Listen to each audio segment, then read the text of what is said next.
सीधे लिए चलते आपको वाराणसी, जहां पर विहंगम योग संत समाज का शताब्दी समारोह और सीएम योगी आदित्यनाथ ने कार्यक्रम को संबोधित किया। क्या कुछ करें, सुनिए। कि समारोह का शुभारंभ 18 दिसंबर 2023 को दुनिया के सबसे लोकप्रिय राजनेता, भारत के यशस्वी प्रधानमंत्री आदरणीय श्री नरेंद्र मोदी जी ने यहां पर किया था। और शताब्दी महोत्सव के अवसर पर स्वर वेद महामंदिर का भव्य उद्घाटन के कार्यक्रम को भी प्रधानमंत्री जी के कर कमलों से यहां पर लाखों लोग उसके साक्षी बने थे। प्रधानमंत्री जी ने भी उस समय विहंगम योग संत समाज और स्वर वेद महामंदिर ट्रस्ट के इन कार्यों की सराहना की थी। इससे पहले भी 2021 में इस पूरे कार्यक्रम में प्रधानमंत्री जी के इस सानिध्य में हमें सहभागी बनने का अवसर प्राप्त हुआ था। और आज शताब्दी महोत्सव का यह कार्यक्रम 25,000 कुंडीय स्वर वेद महायज्ञ के इस भव्य आयोजन के साथ काशी की बाबा विश्वनाथ की इस पावन धरा पर आयोजित है। इस अवसर पर इस संपूर्ण आयोजन के लिए मैं आप सभी का हृदय से अभिनंदन करता हूं। बहनों और भाइयों, उत्तर प्रदेश की इस धरा पर बलिया जनपद के एक छोटे से गांव में सन 1888 में सदगुरु सदाफल देव जी महाराज का अवतरण होता है। 1924 में उन्होंने विहंगम योग संत समाज की स्थापना की। और कितना दुर्लभ संजोग है कि जब विहंगम योग संत समाज अपनी शताब्दी महोत्सव के कार्यक्रम के साथ जुड़ रहा है, तब हम लोग भी इस कार्यक्रम के साक्षी हैं। हम भी इस कार्यक्रम के साक्षी बन रहे हैं। एक संत की साधना, उनकी यौगिक साधना, और उस यौगिक साधना का प्रसाद आज हम सबको प्राप्त हो रहा है। और आप सब कितने सौभाग्यशाली हैं कि विहंगम योग संत समाज आज स्वर वेद महामंदिर ट्रस्ट के माध्यम से इतना दिव्य और भव्य मंदिर बना करके कोटि कोटि श्रद्धालु जनों को भारत की योग की परंपरा और आध्यात्मिक धारा के साथ जोड़ने के लिए अपने पुरुषार्थ के माध्यम से भी भारत की योग की इस आध्यात्मिक धारा को जन जन तक पहुंचाने के लिए कृत संकल्पित दिखाई दे रहा है। प्रधानमंत्री जी ने स्वयं इसकी चर्चा की और उस समय इसकी सराहना भी की थी। जब हम सदगुरु सदाफल देव जी महाराज की चर्चा करते हैं, उन्होंने एक आध्यात्मिक अभियान को तो आगे बढ़ाया ही, साथ साथ एक संत, एक सच्चा योगी, एक सच्चा संत देश और समाज की परिस्थितियों से हाथ पे हाथ धरा रह करके चुपचाप बैठा नहीं रह सकता है। यह देश गुलामी की बेड़ियों से जकड़ा हुआ था और गुलामी की बेड़ियों से मुक्त कराने के लिए अपनी आध्यात्मिक साधना के साथ इस देश को विदेशी दास्ता से मुक्त कराना है। इसके लिए सदगुरु सदाफल देव जी महाराज ने आजादी के आंदोलन में भी बढ़ चढ़ करके भाग लेकर के बैरकपुर से देश के प्रथम स्वतंत्र समर के संघनाद के साथ अपने आप को जोड़ा था। आप तो एक बड़ी समृद्ध आध्यात्मिक परंपरा के साथ साथ राष्ट्र धर्म के लिए समर्पित एक महत्वपूर्ण कड़ी के साथ अपने आप को जोड़ रहे हैं। हमारे प्रधानमंत्री मोदी जी एक ही बात कहते हैं, हर काम देश के नाम।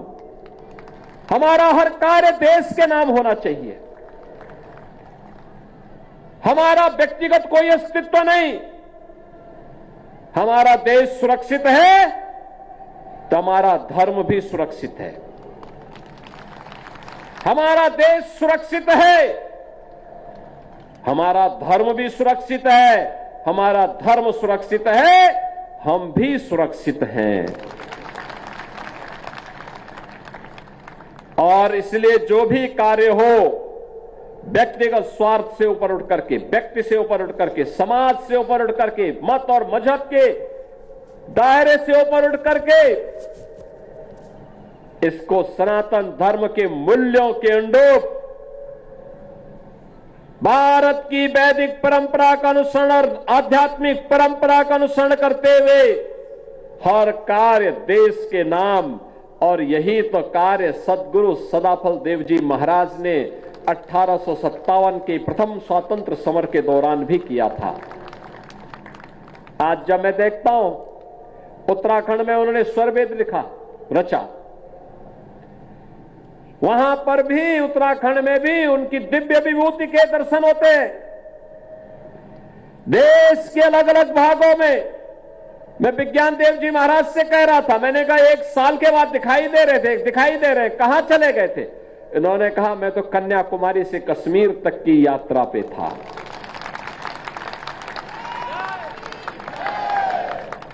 मैंने कहा आचार्य जी कहां हैं? कहा आचार्य जी भी, मैं अगर देश में था तो आचार्य जी भी विदेश की यात्रा में भक्तों को जगाने के लिए आध्यात्मिक यात्रा में निकले हैं। बहनों और भाइयों, ये है अद्भुत परंपरा। अकेले चुपचाप नहीं बैठ जाना है। एक कार्य पूरा हुआ तो अगले कार्य की शुरुआत कर देनी है, लेकिन हर कार्य देश के नाम, सनातन धर्म के नाम। और काशी का तो ये सौभाग्य है। आज आप देख रहे होंगे काशी एक नई काशी है। प्रधानमंत्री मोदी जी के संसदीय क्षेत्र होने के नाते देश के अंदर काशी से प्रधानमंत्री मोदी जी प्रतिनिधित्व कर रहे हैं और काशी को उन्होंने 10 वर्ष में चमका दिया है। काशी की कायाकल्प हो गई है। आज काशी में काशी विश्वनाथ धाम है। आज काशी में नमो घाट है। देश ही नहीं, दुनिया का सबसे बड़ा स्नान घाट, जहां पे हेलीपैड भी है, बड़े बड़े कार्यक्रम हो सकते हैं। ये नमो घाट, यह भी आज काशी में है। काशी के घाटों को आज आप देखेंगे एक नया भव्य स्वरूप में देखने को मिलते हैं। काशी में देव मंदिर जितने भी हैं उनकी कायाकल्प हुई है।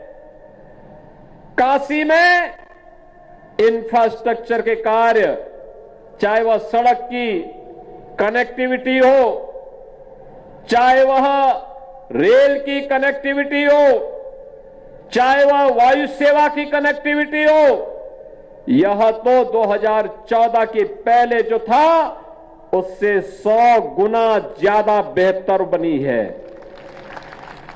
वह है जलमार्ग की कनेक्टिविटी। काशी से हल्दिया के बीच में जलमार्ग का उपयोग करते हुए भी हम अपनी यात्रा को आगे बढ़ा सकते हैं। बहनों और भाइयों, स्वास्थ्य हो या शिक्षा,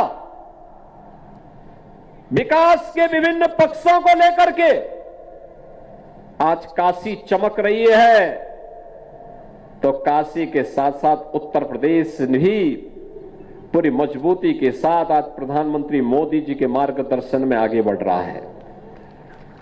नया भारत, एक भारत श्रेष्ठ भारत के दर्शन हम कर रहे हैं।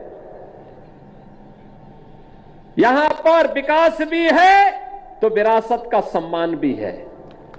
आप यहां पर सदाफल गुरुदेव महाराज के जिस इस विहंगम योग संत समाज के कार्यक्रम के साथ जुड़ रहे हैं, ये उसी विरासत का सम्मान है जो आज से 100 वर्ष पहले सदगुरु सदाफल देव जी महाराज ने प्रारंभ किया था। उसी का निर्माण आचार्य स्वतंत्र देव जी महाराज, संत प्रवर श्री विज्ञान देव जी महाराज, उसी परंपरा का अनुसरण करते हुए उसको एक नई मजबूती के साथ आगे बढ़ाते हुए जन जागरण के एक बृहद अभियान के साथ जुड़ रहे हैं। और देश के अंदर योग की इस परंपरा को वैश्विक मंच पर ले जाने का श्रेय प्रधानमंत्री मोदी जी को जाता है। याद करिए, दुनिया के अंदर आज योग लगभग 175 से अधिक देशों के अंदर योग के साथ लोग जुड़े हुए हैं। जब भी योग की चर्चा होगी, भारत के ऋषियों के प्रति श्रद्धा का भाव दुनिया की सभी लोग नागरिकों के मन में जुड़ेगा। इसको आज प्रधानमंत्री मोदी जी ने 21 जून की तिथि को विश्व योग दिवस के रूप में कर दिया। एक कुंभ यहां पर है और एक महाकुंभ प्रयागराज में 13 जनवरी से प्रारंभ होने वाला है। प्रयागराज महाकुंभ को भी मानवता के अमूर्त सांस्कृतिक धरोहर के रूप में मान्यता दिला दी है। और बहनों और भाइयों, यही नहीं, यह वर्ष तो हमारे लिए बहुत महत्वपूर्ण है।